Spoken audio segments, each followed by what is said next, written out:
Estamos entrando com mais um programa Fome da Palavra de Deus. Um programa que tem o objetivo de trazer uma palavra revelada diretamente do coração de Deus aos nossos corações.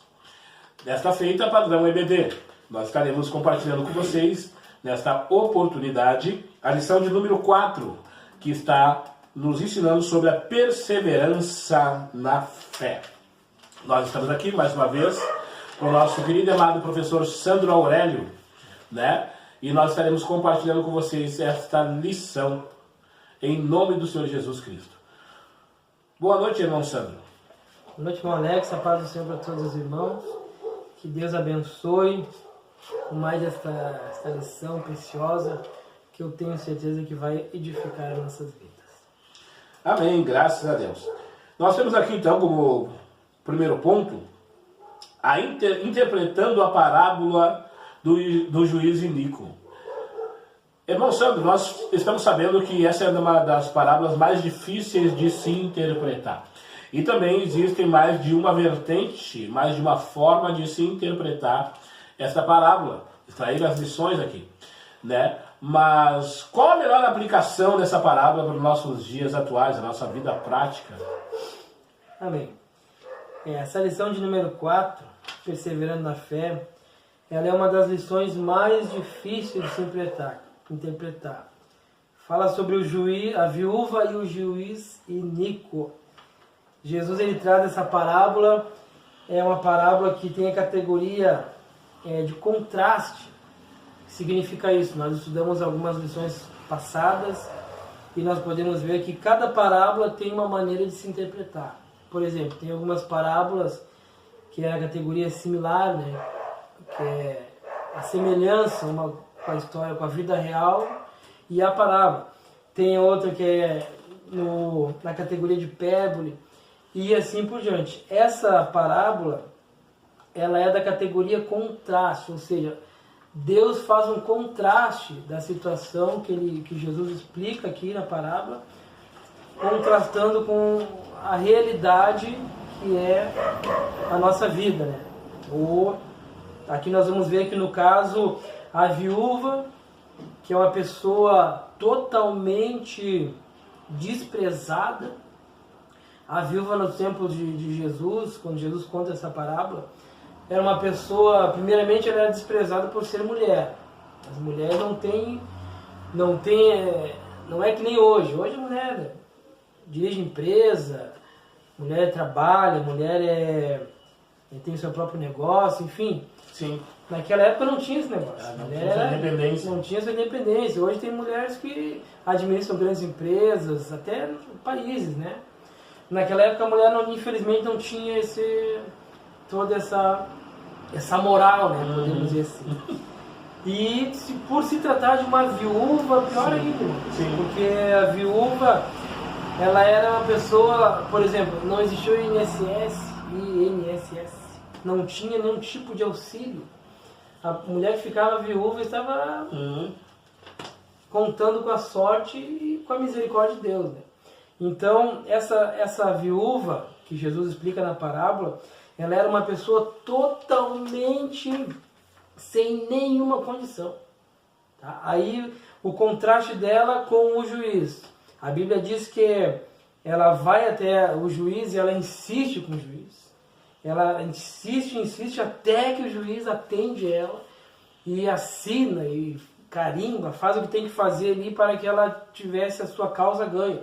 E aquele juiz, Jesus ele disse que era um juiz iníquo. O que é um juiz iníquo? Uma pessoa que na Bíblia ali o Lucas vai dizer que não era temente a Deus, não respeitava Deus, não respeitava os homens, não respeitava nada. E ele tinha um certo poder nas suas mãos.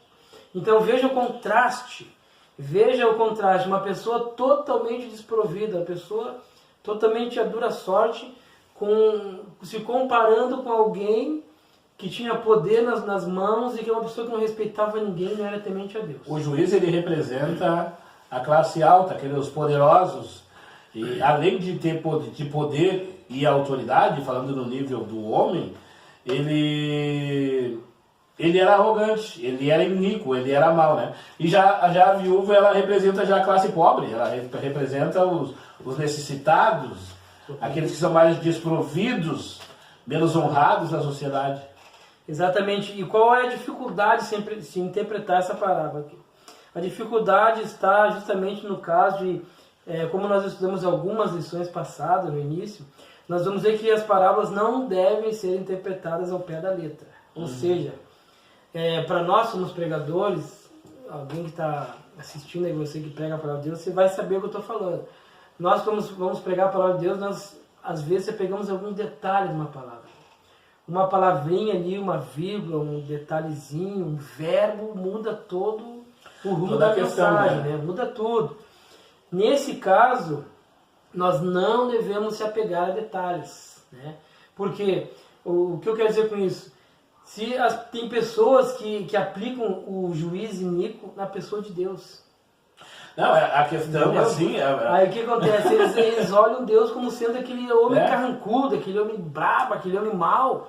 Não. Como a viúva, coitadinha, pedindo para Deus que é injusto. Então, muitos, os estudiosos dizem que muitas pessoas fazem essa interpretação e acabam achando que Deus não é amor. Eu acho que a dificuldade é essa. A lição primordial aí, né, nesse ponto aqui, é que se um juiz iníquo, se um homem mau, atentou para a petição dessa viúva por causa da importunação dela, da perseverança dela, quanto mais o nosso Deus, que é bom, que é amável, que é agradável e que se compadece, né, do pobre necessitado. Exatamente, esse é o ponto. Esse é o ponto. Mas infelizmente tem pessoas que não conseguem interpretar assim por causa de levar ao pé da letra.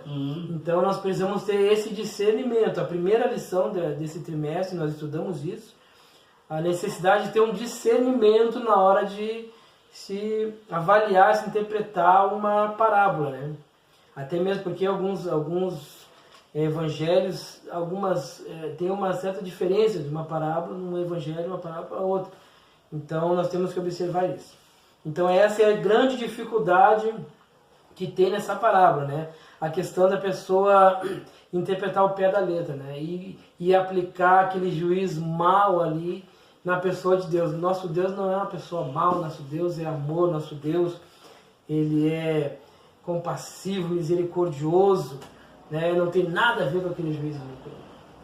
E uma coisa que chama bastante a nossa atenção aqui, irmão Alex, é que quando nós vamos para a linguagem original da Bíblia, que é o grego do Novo Testamento, que nos amplia a nossa visão, abre-se o leque para nós poder interpretar melhor a palavra de Deus, nós vamos ver que a palavra perseverança, né, que é a palavra-chave dessa lição, no grego ela tem uma palavra até engraçada, upomone o nome, chama-se perseverança no grego é upomone. O que quer dizer upomone? Upomone quer dizer, entre algumas outras adjetivos que tem ali, um que eu destaquei aqui, quer dizer que a pessoa que não desiste por nada. Um exemplo, irmão Alex tem um projeto, está perseverando num projeto. No upomone, o que quer dizer isso aí? O irmão Alex não desiste por nada do projeto. Amém? Não, Deus não, é verdade. Amém? Amém. O irmão Alex tem um propósito diante de Deus. O irmão Alex está perseverando, ou seja, o irmão Alex não desiste por nada do propósito que tem diante de Deus. Então, quando nós aplicamos essa linguagem, extraímos do grego, fica mais fácil de entender. Uma coisa é eu falar que o João ele está perseverando no objetivo, nós vamos entender. Mas se eu uso essa expressão aqui, né, ao pé da letra, nesse caso aqui, o João tem um objetivo diante de Deus, ele não desiste por nada do seu objetivo diante de Deus. Então, a palavra perseverança, que é a palavra-chave dessa lição, significa não desistir por nada. Se você tem um projeto, se você tem um propósito, um objetivo diante de Deus, persevera, ou seja, não desista por nada, porque o Senhor é contigo para abençoar a tua vida, meu irmão. Amém. Isso é maravilhoso, né? Porque sempre quando a gente tem algo em mente, em vista, muitas circunstâncias podem nos roubar a fé, ou tentar roubar nossa fé, roubar nossa alegria, né? essa viúva não foi atendida na sua primeira petição, ela insistiu